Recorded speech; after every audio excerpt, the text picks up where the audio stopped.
நாராயண தீர்த்தர் அப்படிங்கிற ஒரு ரொம்ப முக்கியமான வாக்கியக்காரரை பத்தி தெரிஞ்சுக்க போறோம். இவரை பத்தி பேசுறதுக்கு தஞ்சாவூர்லேருந்து நம்ம ஸ்டுடியோக்கு ஒரு சிறப்பு விருந்தினர் வந்திருக்காங்க. இவங்க பல வருடங்களாக திருப்பந்தூர்த்தியில நாராயண தீர்த்தரோட தரங்கங்களை பிரபலப்படுத்துவதில் ஒரு ரொம்ப முக்கியமான பங்கு வகிச்சிருக்காங்க. சுமார் 1000 மாணவர்களுக்கு இவங்க கர்நாடக இசையை கற்றுக் கொடுத்து கர்நாடக இசையின் வளர்ச்சியில இவங்க ஒரு முக்கியமான பங்கு வகிச்சிருக்காங்க. இன்னைக்கு நம்ம ஸ்டுடியோக்கு வந்திருக்கிற இந்த சிறப்பு விருந்தினர் திருமதி மைதிலி கண்ணன். மைத்திரி பஜத இந்த நிகழ்ச்சியை பார்த்து கொண்டிருக்கும் ரசிக பெருமக்களுக்கு வணக்கம். கர்நாடக இசைங்கிறது ஒரு பெரிய கடல். நம்ம இதுவரைக்கும் தேவாரம் கேட்டிருக்கோம், திவ்ய பிரபந்தம் கேட்டிருக்கோம். அதே போல் பத்ராச்சலம் ராமதாசர், புரந்தரதாசர், அன்னமாச்சாரியா, இந்த மாதிரி ப்ரீட்ரினிட்டி, அதாவது மும்மூர்த்திகளுக்கு முன்பு கம்போஸ் பண்ணின இந்த பாட்டுகள், அந்த கம்போசர்ஸை பற்றி தெரிஞ்சுட்டு வந்துட்டு இருக்கோம். எந்த மாதிரி ஒரு கம்போசர் தான் நாராயண தீர்த்தர் அப்படிங்கிற ஒரு பெரியவர். அவரை பற்றி பேசுகிறதுக்கு நம்ம கூடிய ஸ்டூடியோஸில் வந்திருக்கிறவங்க மைதிலி கண்ணன் அம்மா. நமஸ்காரம்மா. நாராயண தீர்த்தர் அவருடைய பாட்டுக்கள் மேலே உங்களுக்கு எப்படி ஒரு அக்கறை வந்தது? எப்படி நீங்கள் அதை கற்றுக்க ஆரம்பிச்சிங்க? உங்களுக்கு எப்படி அதில் ஒரு ஈடுபாடு வந்தது? நான் சிறு வயசில் ரொம்ப எங்கள் அப்பாவோடலாம் பஜனைக்கெல்லாம் போவேன். அந்த பஜனையில் இந்த தரங்கங்கள்லாம் பாடுவா. அதை நாட்டியம் ஆடிண்டே பாடுவா. அதெல்லாம் அவர் பார்க்குறதுக்கு ரொம்ப அழகாக இருக்கும், ரொம்ப ஆசையாக இருக்கும் அது பார்க்குறதுக்கு. அந்த மாதிரி அதை கேட்டு கேட்டு எங்கள் அப்பாவும் வீட்டில் வந்து, எங்கள் அப்பா ஒரு பிரவச்சனகர்த்தா, அவர் பாடியும் வீட்டில் பாடும்போது அதை கேட்டு கேட்டு எங்களுக்கு அதில் ஒரு ஆசை வந்து அதுலேருந்தே பாடிண்டே இருக்கோம். அதுக்கப்புறம் இதுவாக நல்லா கற்றுக்கணுன்னு பார்த்தா தஞ்சாவூரில் வந்து நான் அப்புறம் கற்றுண்டேன். அதை கொஞ்சம் நீங்கள் சொன்னது ஒரு நாட்டியம் அப்படின்னு சொன்னால, இந்த பாட்டெல்லாம் நாட்டியத்தோடவா பாடின்னு இருந்தா அந்த காலத்தில்? இது ஒரு இசை நாட்டிய நாடகம் தான் அவர் பண்ணினது. ஏற்கனவே அந்த மெலட்டூரில் அவர் தங்கி பாகவத மேளாக்கு கூட அவர் தான் ஆதாரமாக. அவர் அந்த தெலுங்குல எல்லாத்துலேயும் நல்ல பாண்டித்யம் பெற்றவர்னு எல்லாருக்கும் தெரிஞ்சு. வடமொழி, தெலுங்கு, சங்கீதம், நாட்டியம் எல்லாத்துலேயும் அவர் சின்ன வயசுலேயே அவர் பிறந்து வளர்ந்த தேசத்துலேயே ஆந்திராவிலேயே அவர் கற்றுண்டு அவ்வளவும் நல்ல இதுவாக இருந்ததுனால, அவர் நாட்டியத்தையும் தேர்ந்தவராக இருந்ததுனால அந்த பாகவத மேளா கூட அவர் தான் அதை ஆரம்பித்து வச்சு, மெலட்டூர் வெங்கட்ராம சாஸ்திரி அப்படின்னு இருக்காரு, அவர்கிட்ட அதை சொல்லி வச்சு அதை அவர்கிட்டேருந்து பிரபலமாக மெட்ராஸ்லாம் அவர் கொண்டு வந்திருக்காரு அப்படிங்கிற மாதிரி சொல்வா. நீங்கள் சொல்கிறது அந்த அந்த பாகவத மேளம் எல்லாம் ரொம்ப வருஷம் முன்னாடி பரவலாக இருந்ததா? இல்லை, நாராயண தீர்த்தர் வந்ததுக்கு அப்புறம் தான் அது வந்து அந்த பீரியட்ல தான் வந்திருக்கு. நீங்கள் சொல்கிறது ஒரு 400 வருஷம் இருக்குமா? எவ்வளோ வருஷம் முன்னாடி? அவர் இருந்த வருஷம் வந்து 1645லேருந்து 1750க்குள்ள அவர் இருந்த, நாராயண தீர்த்தர் இருந்த, அது சொல்கிறா. அப்படி தான் ஒரு கேள்விப்பட்ட வரைக்கும் அந்த அப்படி இருக்கு. ஆனால் அப்போ இந்த மாதிரி நம்ம கர்நாடக இசைங்கிறது ஒரு கச்சேரி மாதிரி இருக்காது, எல்லாம் பாகவத மேளமாக இருக்கும் இல்லையா? நிறைய பஜனையில் தான் அந்த பஜனையிலேருந்து தான் வெளியில் அந்த தரங்கமே வெளியில் வந்ததே பரவாயில்ல சொல்லலாம். அதுதான் ஆதாரமே. அந்த பஜனையில் தான் அவள் வந்து நாராயண தீர்த்தர் தரங்கம் பாடாத பஜனையே கிடையாது. இங்கே தரங்கம்னு ஒரு வார்த்தை யூஸ் பண்ணுறல, அது என்னது? தரங்கம்னா அலைகள்னு பொருள். அதுக்கு நதி அலை அப்படின்னு சொல்லலாம். அதாவது கிருஷ்ண பக்தியாகிய, அதுக்கு ஒரு டெஃபினேஷன் கொடுக்குறா. கிருஷ்ண பக்தியாகிய ஒரு நதி நீர் நாராயண தீர்த்தர் தலைமையில விழுந்து கீழே பிரவாகமாக ஓடி நதியாக ஓடுறது, அந்த கிருஷ்ண பக்தி ஆகப்பட்டது பரவுறதுங்கிற மாதிரி கிருஷ்ண லீலா தரங்கிணி அப்படின்னு அதுக்கு பேர் வச்சதாக சொல்றா. ஓ, அப்போ நாராயண தீர்த்தர் இயற்றியது கிருஷ்ணலீலா தரங்கிணி. அது என்ன ஒரு பாட்டு புத்தகமா எப்படி? அது கிருஷ்ணலீலா தரங்கிணிங்கிறது ஒரு 12 அத்தியாயம் உள்ளது. அந்த 12 அத்தியாயங்கிறது 12 தரங்கமாக சொல்கிறா. ஒவ்வொரு தரங்கத்திலையும் எல்லாமே சூர்ணிகை, கத்தியம், பத்தியம், விருத்தம், பாடல் எல்லாம் கலந்து இருக்குது அதில்.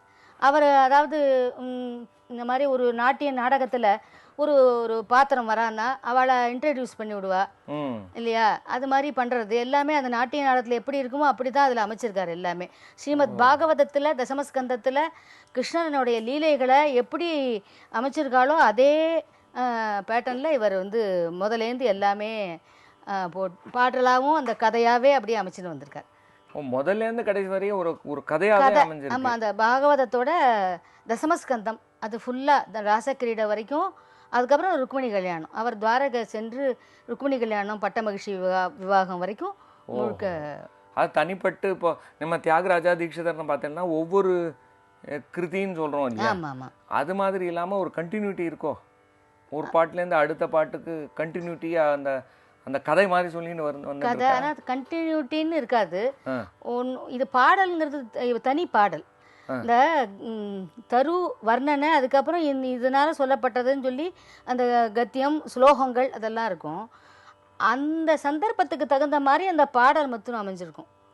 கோவர்தன கிரிதரா அந்த பாட்டில், அதாவது இந்திர யாகம் பண்ணறதுக்கு எல்லாரும் அப்பா எல்லாரும் சேர்ந்து நந்தகோபர் எல்லாம் இந்திரனுக்கு யாகம் பண்ணுங்கோ, மழை பண்ணணும், மழை வரணும், பஞ்சமாக இருக்குன்னு சொல்லும்போது எல்லாரும் கிளம்பும்போது கிருஷ்ணர் சொல்கிறார், இந்திரனுக்கு யாகம்லாம் பண்ண வேண்டாம், நீங்கள் கோவர்தன மலையை பூஜை பண்ணாலே உங்களுக்கு இந்த மழை வரும் அப்படின்னு சொன்ன ஒன்று தான். கோவர்தன கிரிதர கோவிந்த கோகுல பாலக பரமானந்த கோவர்தன கிரிதர. அந்த மாதிரி எல்லாரும் சேர்ந்து அப்புறம் கோவர்தனத்தை கொடையா பிடிச்சதுக்கு அப்புறம் இந்த ஆயர்பாடி ஜனங்கள்லாம், ஏ கோவர்தன கிரிதரனே நீ எங்களெல்லாம் காப்பாத்தினியே அப்படின்னு ரொம்ப நெகிழ்வுடன் பாடின பாட்டு. இந்த பிரபலமாக ரொம்ப அன்னியிலேருந்து இந்த கோவர்தன கிரிதாராங்கிற பாட்டு பாடின்னு இருக்கா எல்லாரும். ஸோ இந்த தீம் எல்லாமே ஒரு ஆப்பரான்னு சொல்லலாமா? இங்கிலீஷில் ஒரு வார்த்தை உண்டு, ஆப்பரா. அதாவது டான்ஸ் ட்ராமா மாதிரி. டான்ஸ் ட்ராமா மாதிரி தான் இது. அந்த மாதிரி தான் இருக்கு. ஆமாம், டான்ஸ் ட்ராமா மாதிரி. அதான் இவர் நாட்டியத்துக்கே உள்ள ஜதிகள் அதில் கோர்வையெல்லாம் கொடுத்து கூட பாட்டெல்லாம் பண்ணியிருக்கார். எந்த ஸ்பெசிஃபிக்கா ஏதாவது நாட்டியமா? இப்போ குச்சிப்புடியா? இல்ல குச்சிப்புடி கலந்தது தான் அவருடைய இது. ஆனால் தெலுங்குல குச்சிப்புடிங்கிற கிராமத்தில் அவர் இருந்ததாக ஒரு இது கூட வந்திருக்கு, வரலாறு இருக்கு. அவர் காசாலங்கிற ஊரில் பிறந்தாலும் குச்சிப்புடியில் கொஞ்ச நாளைக்கு இருந்து இந்த நாட்டிய சாஸ்திரத்தெல்லாம் கற்றுண்ட மாதிரி ஒரு வரலாறு இருக்குது. அதனால அவர் நிறைய நாட்டியத்தில் ரொம்ப நல்ல ஒரு நல்ல பண்ணினதுனால தான் அந்த இசை நாட்டிய நாடகம் அவ்வளோ அழகாக வந்தது. நாட்டியம் தெரிஞ்சதுனால தான் அந்த மாதிரி. இப்போ ஜதியோட கலந்துருக்குமா? கலந்த கூட ஒரு பாட்டு இருக்கு. அது அந்த பரதநாட்டியத்துக்குள்ள முத்திரை. ಧ್ರುವ ಮಂಡಲ ಪಂಡಿತಂ ವಧು ಜನಮಂಡಲ ಮಿಹೋನತಂ ಭವಸಾಗರ ತಾರಕಂ ಗಿರಾ பரிபாவுக சுலட்சிதம். இந்த பாடல்ல திரிபதாக பதாக சுகரைஹி கடகாமுகசிலிகைஹி.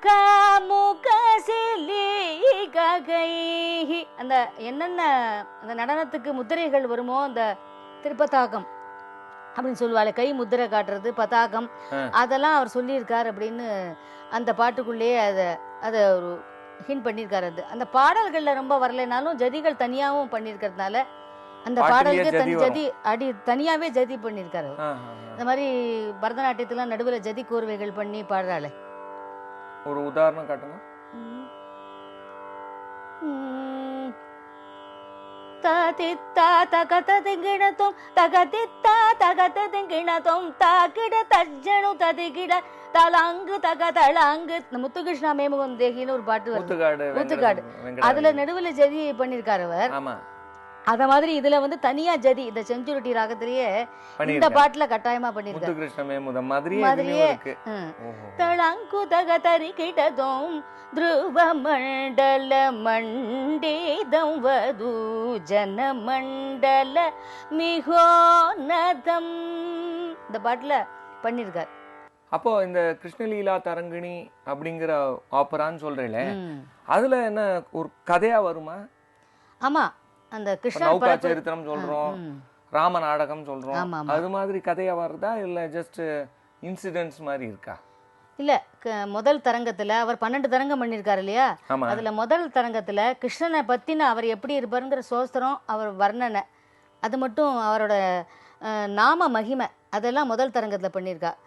அதாவது ராமகிருஷ்ண கோவிந்தேதி நாம சம்பிரயோகே காமமிக ஸ்நாதௌயம் சர்வோத்தம பிரயாகே ராமகிருஷ்ண கோவிந்தேதி நாம சம்பிரயோகே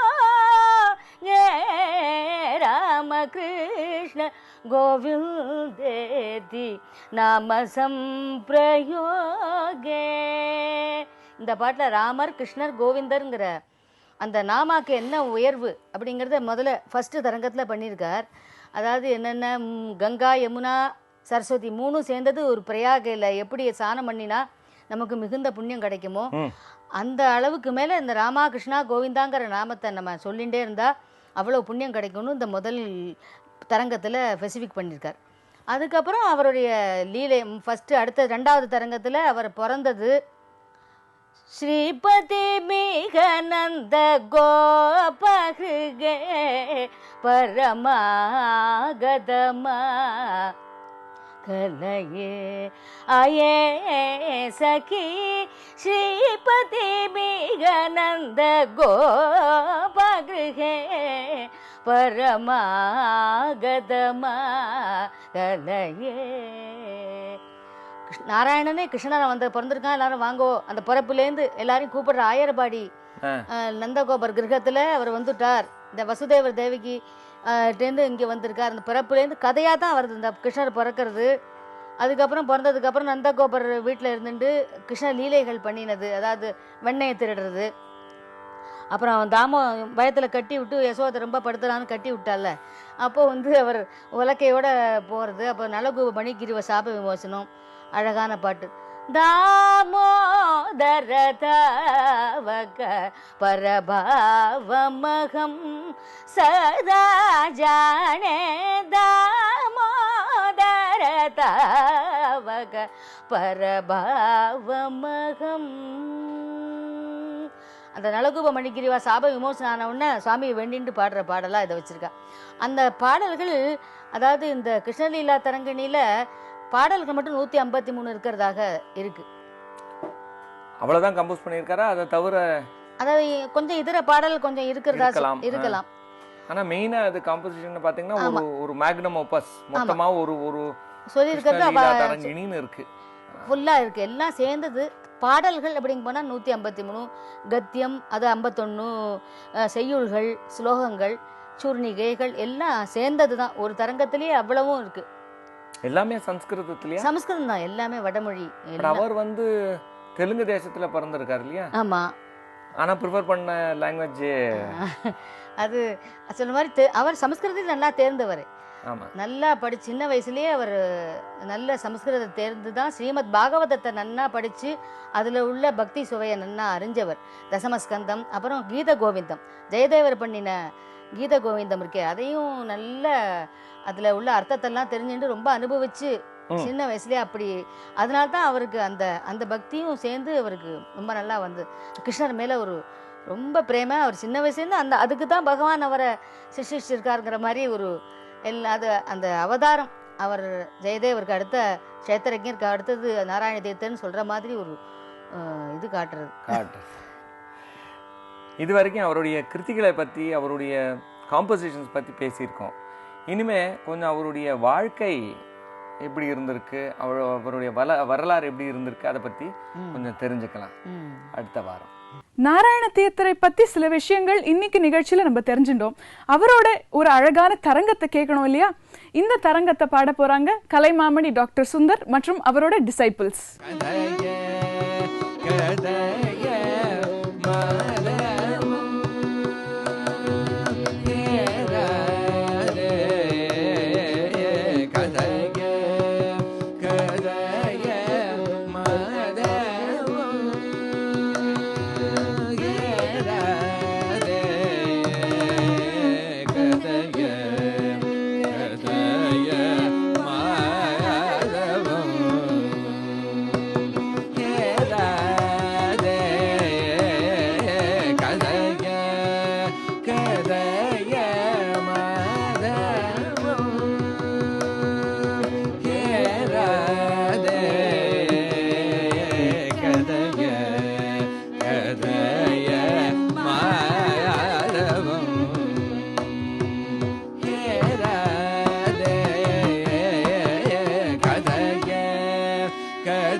वनभूमि